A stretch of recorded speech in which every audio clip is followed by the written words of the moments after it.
Yep. Greetings, everyone. Welcome to the AATRN Topological Complexity Seminar. Our speaker today is Navnath Daundka from ITT Bombay, who will tell us about an upper bound on sequential topological complexity. Take it away. So, hello everyone. First of all, I would like to thank all the organizers for this invitation. So I'll be talking about an upper bound on sequential topological complexity and its applications to sequential motion planning in plane spaces. So this is the outline of my talk. So in the first section, I will talk about the basics of sequential topological complexity, which is also called a higher topological complexity. Then in the next section, we'll obtain a lower bound on higher topological complexity of plane spaces. So I'll use TC for topological complexity. And in the next section, I will use some techniques from fibrations, and will show that the upper bound on higher TC can be so basically I will show that the dimensional upper bound on higher TC can be improved in the presence of group action, and in the end we'll use these techniques to compute the upper bound on higher TC of plane space. So I'll begin with explaining motion planning problem. So consider a mechanical system where these robots R1, R2, R3, and R4 are working in presence of these obstacles. So there is a topological space which is associated with this mechanical system, which is just the space of all states of this system, and it is called a configuration space of this system. And given any two states of this mechanical system, the robot motion planning problem is about finding a continuous path between them. And this can be achieved by something called as a motion planning algorithm. So I'll define it that now. So consider an interval I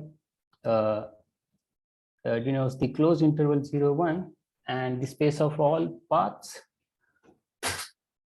in the configuration space is denoted as the conf of S to the I. And the motion and a motion planning algorithm is a function which takes input as a pair of states of the system and produces a path between them. So this is basically this. So C1, C2 are the states of the systems. So C1 can be thought of as a initial state of the system, and C2 can be thought of as the desired state of the system. So Farber proved that a continuous motion planning algorithm will exist in this configuration space if and only if it is contractible. So in general, configuration space could be anything. It can be very weird space, so it may not be contractible always. So it makes sense to find the least number of discontinuities of a motion planning algorithm. And so that is what the motivation behind defining topological complexity. So let us define it formally. Let X be a path connected space and X to the I be a free path space of X with compact open topology. And the free path space fibration is defined as a map pi from the free path space of X to the product of X, which is defined as the pi of gamma to be a pair of its endpoints, that is gamma 0, gamma 1. And the topological complexity of space X is denoted by this TC of X, is the list integer R for which X cross X is covered by R many open sets U1 up to UR, such that each of these UIs admits a continuous local section of pi.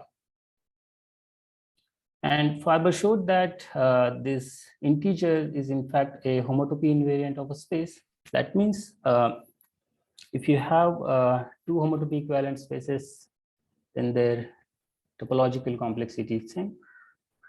And this we saw already that the topological complexity is 1 if and only if the space is contractible. The first example is the circle, that the circle is not contractible, that's why its TC is at least 2, and it can be shown that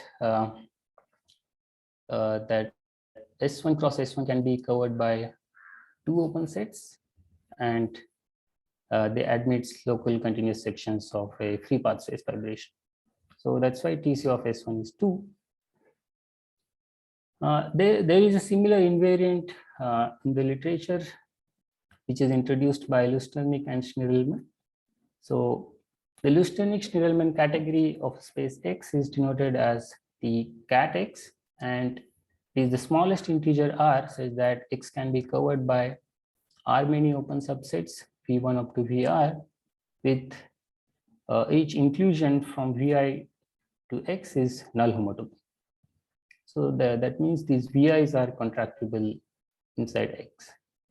And Farber showed that the topological complexity of X is bounded below by the category of X and bounded above by the category of X cross X. And if you have space to be paracompact, then the category of X cross X is again bounded above by twice the dimension plus 1. So basically it says that if you have an open contractible subset of X cross X, you can always have a continuous section on this open set, section of free path space fibration, and you can always pull back this open set so that you will get a contractible set inside X. So the higher analog of topological complexity was introduced by Rudyak, and it is called a higher topological complexity or sequential topological complexity, that I will define it now.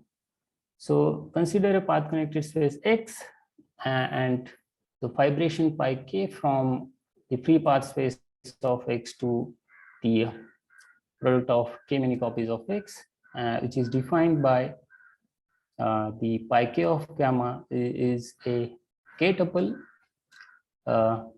which is gamma 0, comma gamma 1 upon k minus 1 up to gamma k minus 2 by k minus 1, comma gamma 1. And the higher topological complexity is the list integer R for which xk can be covered by R many open set, and each UI admits a local continuous section of this fibration pi k. And this integer is denoted by TCK of X. Note that if you have k is equal to 2, then the TC2 of X is the Farber's topological complexity.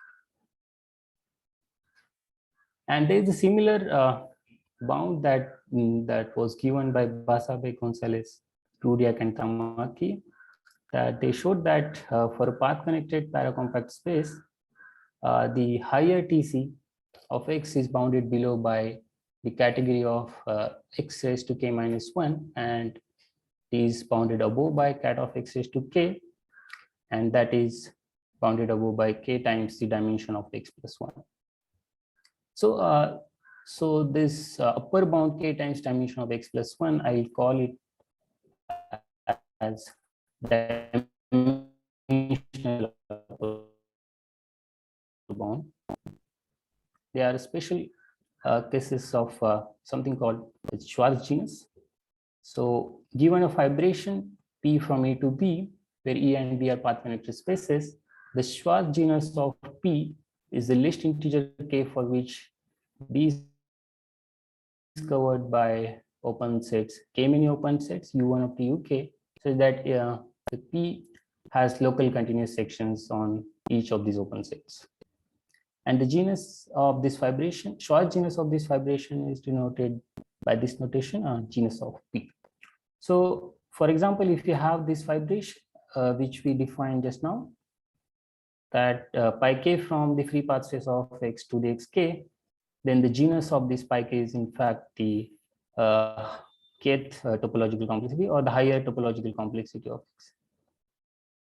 And if you have a path space, which is a space of all based paths, and if you have a path space fibration which sends gamma to the gamma of 1, then the genus of this fibration is the LS category of X. So now I will define these weights of cohomologic classes, which helps us to bound these invariants from below. So for a fibration, so consider a fibration P from E to B, then the weight of a cohomology class of a base space is defined with respect to this fibration is defined as the maximum of K, so that for all functions, continuous functions from Y to B, F star of U is 0, and the genus of this pullback fibration is less equal to K.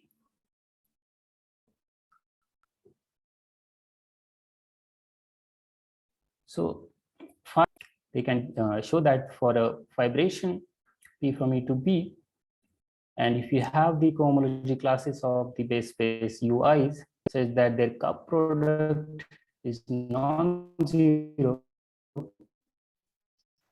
then genus of this fibration is strictly bounded below by the weights of this cup product of UIs, and which is again bounded below by the sum of their individual weights.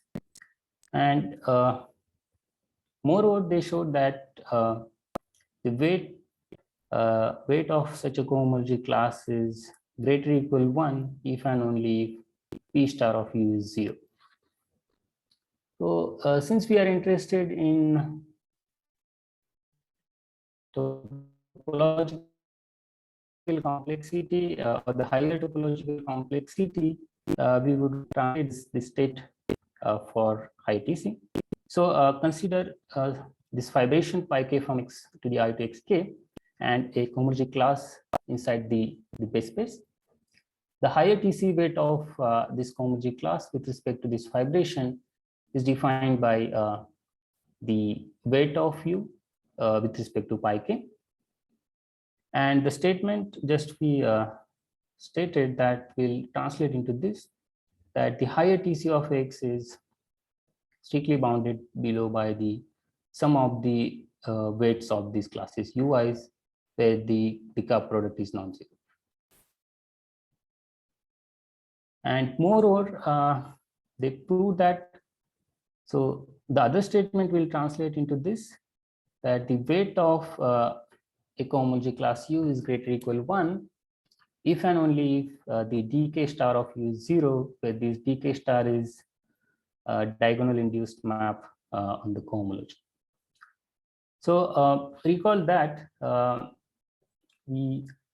k equal to 2, and if you have the cohomology class, if it is inside the kernel of dk star, we call it as zero divisor. And for k equal to 2, this inequality actually becomes the usual the inequality which was given by Farber, and this inequality on the right hand side becomes the zero divisor cup length of the space. So note that if you have cohomology classes, so in fact if you have these zero divisors whose weight is at least 2, then that will improve the zero divisor cup length. That will improve this lower bound. So Farber and Grant, they gave recipe to come up with such zero divisors. So I'll define that in while. So before that, I'll define excess of a stable cohomology operation, which is a positive integer denoted as E of mu and defined as the maximum of R, such that mu of u is 0 for all degree I cohomology classes where I is strictly less than R. And they showed that if you have a degree I stable cohomology operation whose excess is at least n, then for any degree n cohomology class, the TC weight, the weight of the image of this zero divisor is at least 2. So this zero divisor u bar is given by 1 tensor u minus u tensor 1. And one can actually generalize this theorem to the following. So this was a joint work with Rekha Santaram and Samiti Thander. We proved that if you have a stable cohomology operation of degree I whose excess is at least n, then we can then for degree n cohomology class, the weights of the images of corresponding zero divisors is at least 2. So this zero divisor u bar RS is the PR star of u minus PS star of u, where this PR and PS are the projection of x to the k onto its Rth and Sth factor. So till now I have explained some of the methods that actually help us to compute the lower bounds on the higher TC or the topological complexity. Now we'll try to use these methods to lens spaces.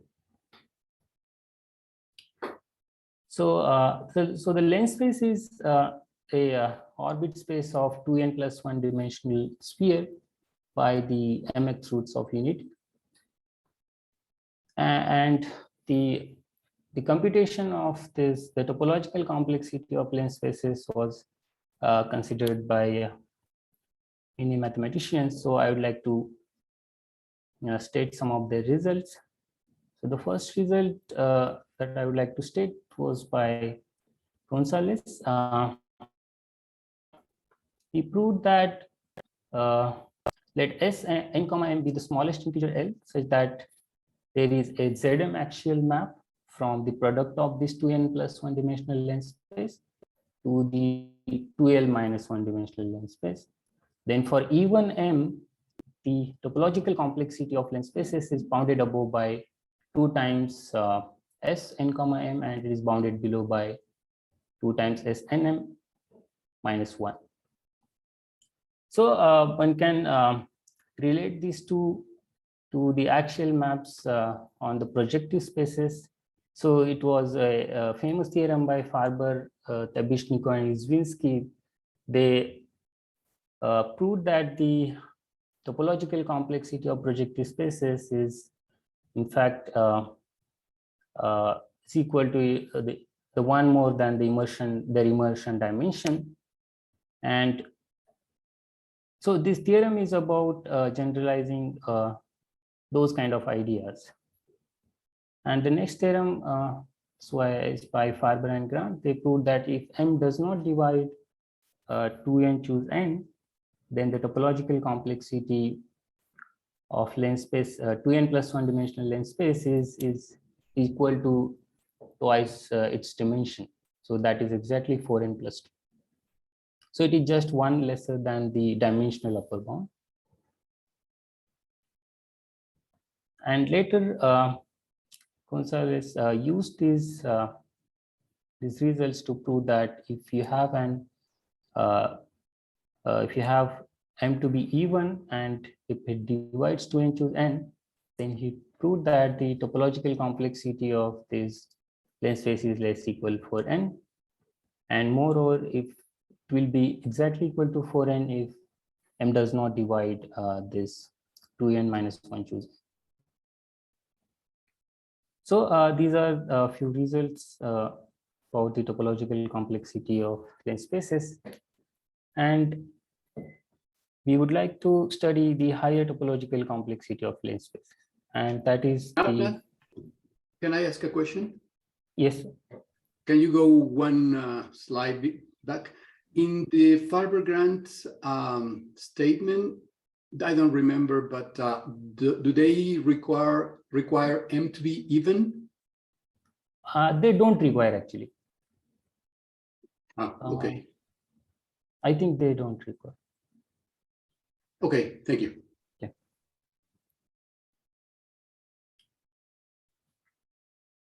So now we will use the methods that are introduced in the first section to compute the lower bound on the higher TC of lane space.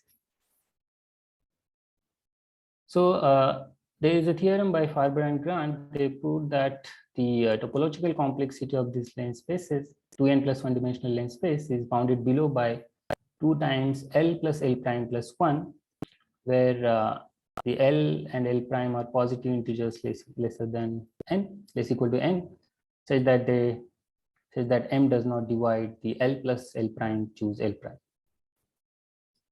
And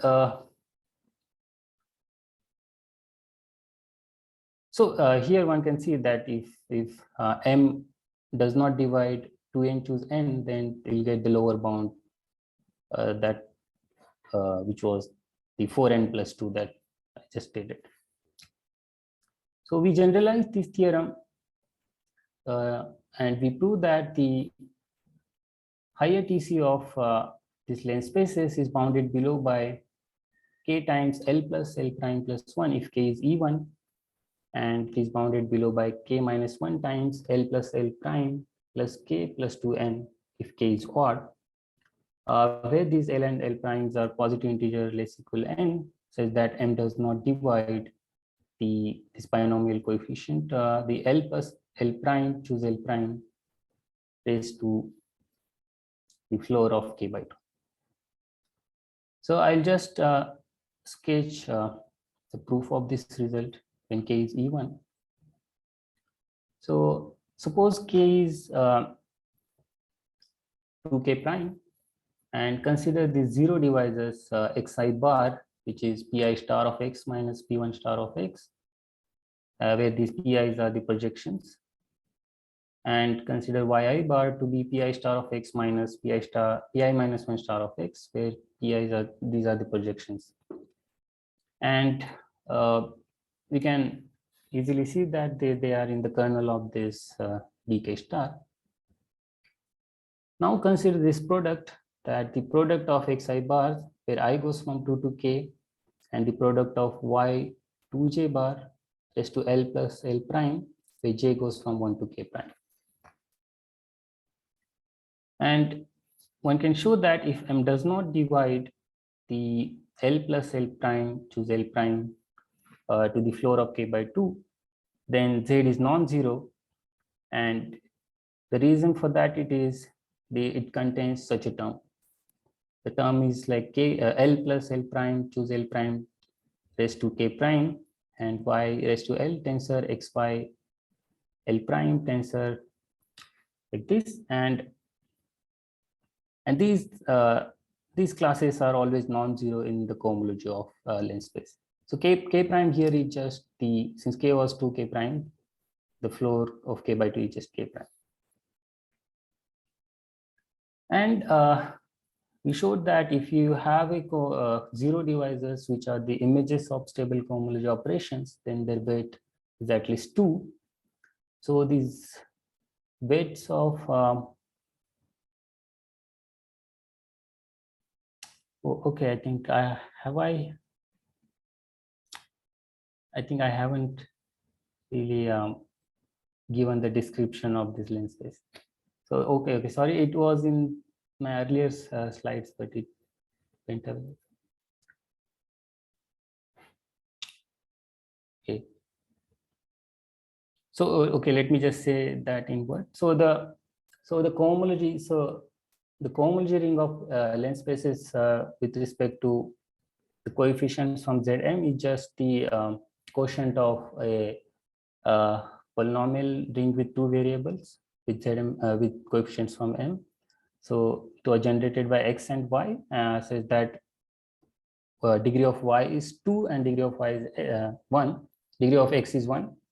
It says that the relations were y raised to n is y raised to n plus 1 is 0, and the x square is x square minus a times y, where a is actually depends on the parity of m. So sorry about that. So the generator y was actually the image of a boxed-in homomorphism, the boxed-in acting on x. So this y bar was the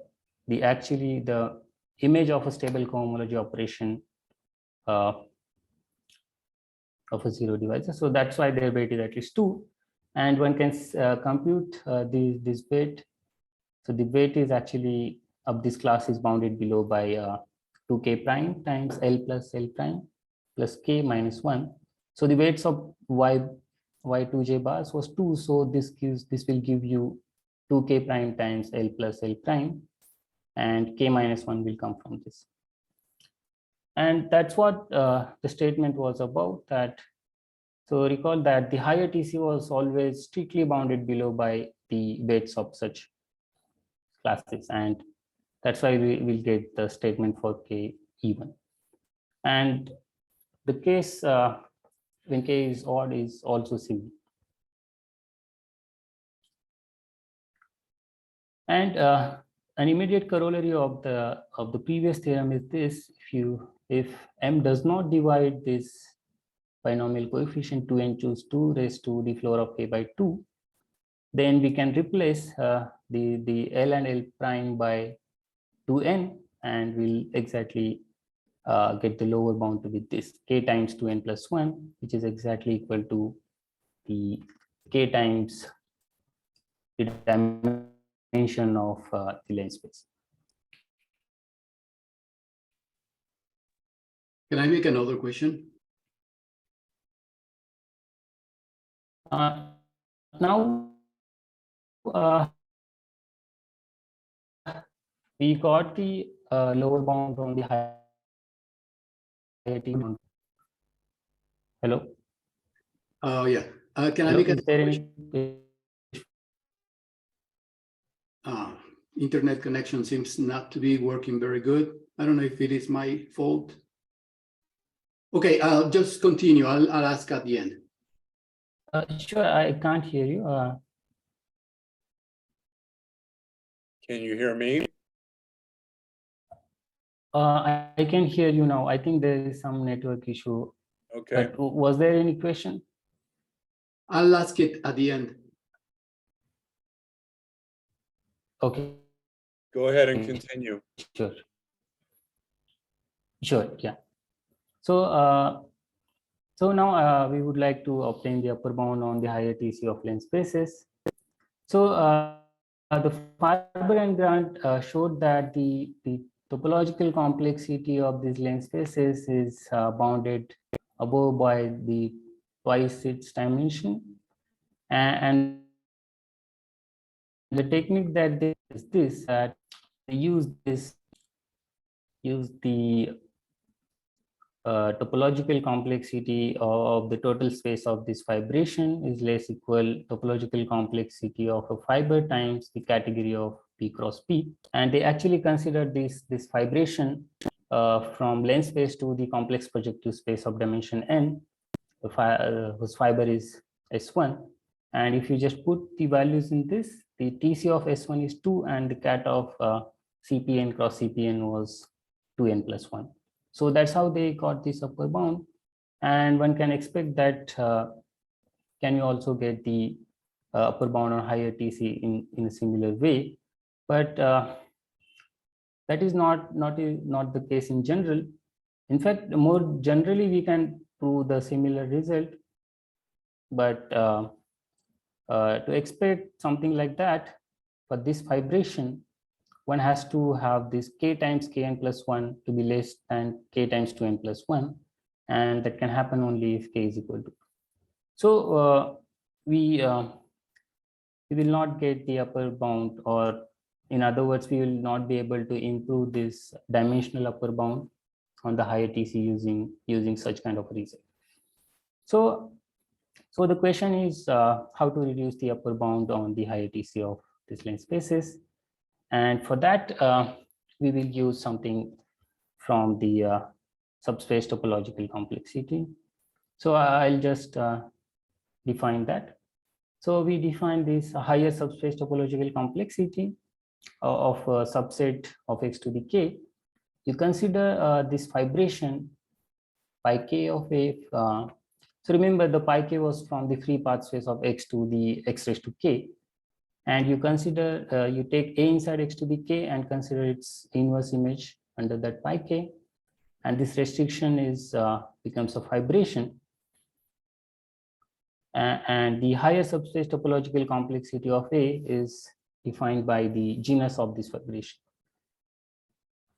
So for k equal to 2, so the subspace topological complexity or the relative topological complexity was introduced by Farber.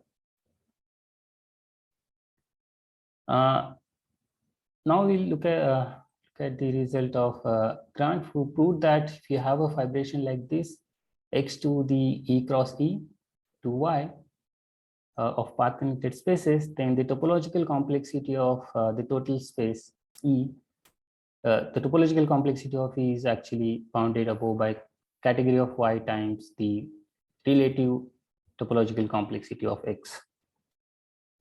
And one can generalize this to this. If you have a fibration like this, x to the e raised to k to y, then one can always get such result that the higher TC of E is bounded above by the category of y times the higher subspace topological complexity of x. And now we will see that if you have a space, path connected space with on which G acts freely and diagonally on x to the k, then the higher TC of x is bounded above by k times dimension of x minus the dimension of G plus 1. So for the topological complexity, this result was already proved by Grant.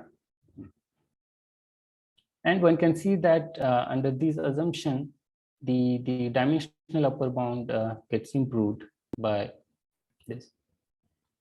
So let's quickly see the proof of this. So if you have a free action, so when you have a free action on space, you will always, the quotient map actually becomes a fibration, E from x to the k to x k by g. And if you have, if you take x bar belongs to x to the k, and then the fiber of this map is actually the orbit of such point. Then by previous theorem, we'll get that the higher TC is bounded over by the category of the base space, which is x to the k by g, times the higher subspace TC of the orbit of x. And cat of xk by g is actually less equal, it's the dimension plus 1. So there's a result that the category of paracompact space X is always bounded above by dimension plus 1. So by that we'll get that the k, this bound k times dimension of X minus dimension of G plus 1 times the higher subspace TC of orbit. And if we can show that the higher subspace TC is bounded above by 1, then we'll get such result. So we'll show that now. So since xk is path connected, we assume that, so given such a point x bar as a tuple, k tuple in xk, we can always have a path, we can always choose a path gamma such that gamma of j minus 1 by k minus 1 is equal to xj for j is in between 1 to k. And consider this diagram. So from G to x to the I, so this is a free path space of x. The Q gamma is defined by just like an evaluation. So you send any G to G gamma, that will again be a path. And G2 orbit of x bar is actually a homeomorphism, since we have a free action, which is denoted by, so this map is denoted by Qx bar. And one can define the map S as the composition of Q gamma with the QX bar inverse. And this map actually becomes the continuous section of this fibration pi K OX bar. And that says that the higher subspace TC of an orbit is actually equal to 1. And that's what we needed to prove our result. So we will use this to get the upper bound on the higher TC of plane spaces.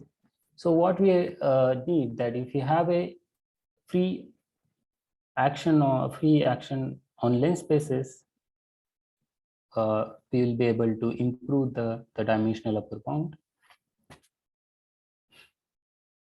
So there is S1 action, free S1 action on lens spaces, which is defined as this: the E to the 2 pi ix acting on the class is just given by the class of the E raised to 2 pi x times Z1 up to E raised to 2 pi x times Zn plus 1.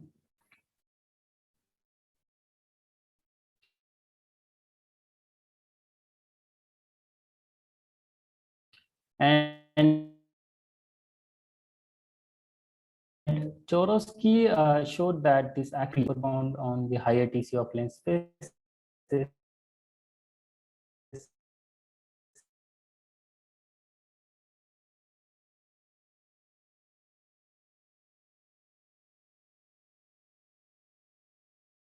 by 1. And so recall that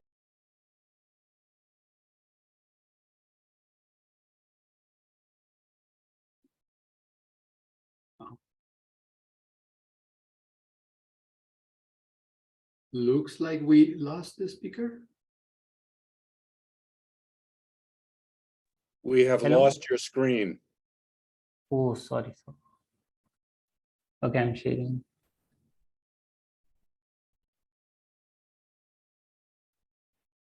So can you see this now? Yes, So okay, can you just tell me where were we? maybe go back one slide. The S1 action is Yeah. free. Yeah, yeah. Yes. So the Chorosky actually proved that this S1 action is free on these lens spaces, and that can be used to improve the dimensional upper bound on the higher TC. So we'll get that the higher TC of lens spaces is less equal the k times 2n plus 1 minus the dimension of S1 plus 1, and that is exactly equal to k times its dimension. And recall that we proved that when m does not divide this binomial coefficient, then the TC, the higher TC was bounded below by k times its dimension. So we'll get that under this assumption, we'll get that the higher TC of lens spaces is actually k times 2n plus 1.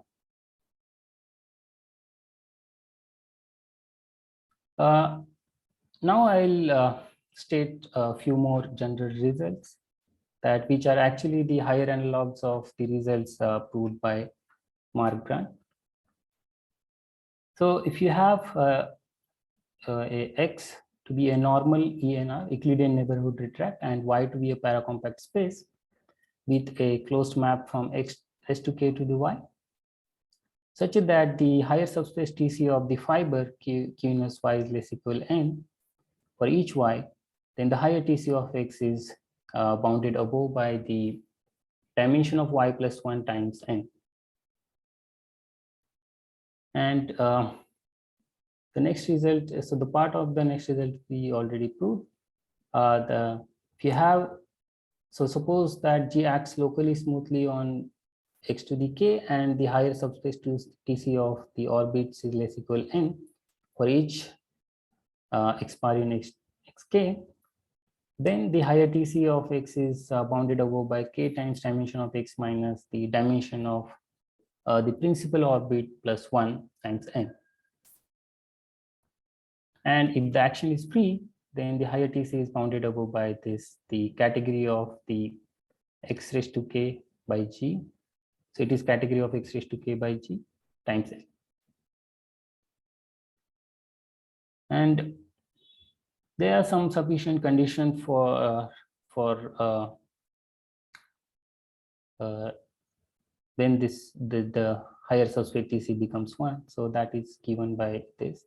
So if you have suppose G acts locally smoothly on X and diagonally on X to the K with principal orbit P, and suppose for any X bar in X raised to K, if one of the following condition holds that, so this denotes the fixed point sets of this group, the isotropic groups of these xi's, if it is path connected, or if X bar is actually is a fixed point of group action, then the higher TC of the orbit space is less equal 1, and consequently we'll get this. The higher TC of X is bounded above by the k times dimension of X minus the dimension of principal orbit plus 1. And the corollary to this is given as follows: if G acts locally smoothly and non-trivially and semi-freely on X, then the dimension of principal orbit actually becomes the dimension of group, and we'll get this. The higher TC of X is less equal k times dimension of X minus dimension of G plus 1. And if G acts locally smoothly and freely, then we get this inequality. The TCK of X is less equal. So this follows because the quotient map becomes fibration, and actually less equal the cat of X to the K by G is less equal k times dimension of X minus dimension of G plus 1. These were some general results, and they were actually the higher analogues of the results proved by Mark Grant in 2012. And that's what that about. And these are some references that I used for this talk. And thank you for your attention. So if there are any questions. Any questions now? Yes, I do have a couple of questions. Yes. Let's see. In the second part of your talk, you were describing upper bounds for the higher topological complexity in general in terms of equivariant arguments. And in particular, you apply it to odd-dimensional length spaces. Do you have any similar results for even dimensional length spaces? So I don't really have any of that kind of results.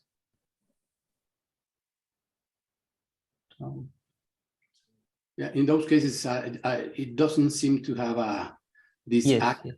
That action. So yeah, you're right.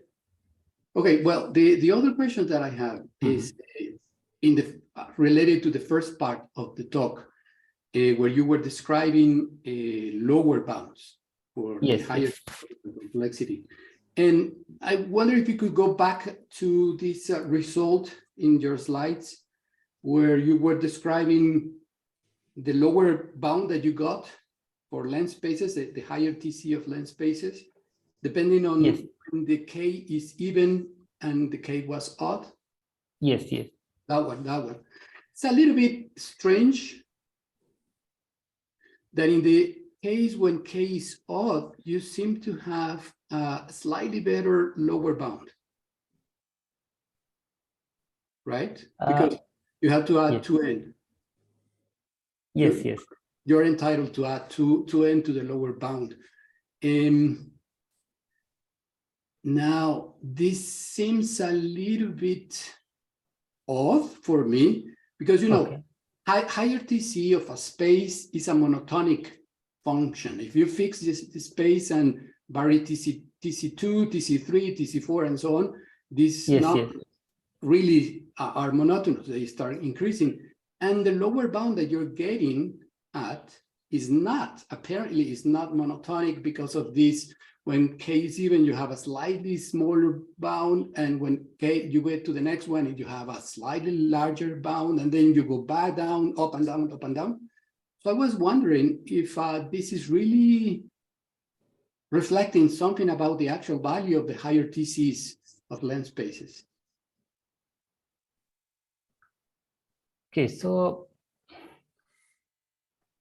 I was also wondering about it, and maybe the version that I put on archive, so this result was not there, and the lower bound did not contain this twice of n. But somehow I did some calculations and I was getting that. But okay, I will check that again and I'll go through that again and get back to you. All right. Thank you. Very nice talk. Yeah. Thank you.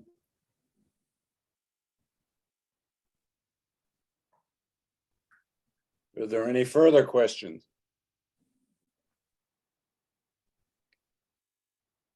If not, let's thank the speaker again.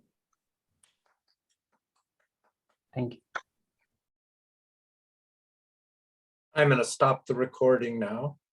Okay. Yes.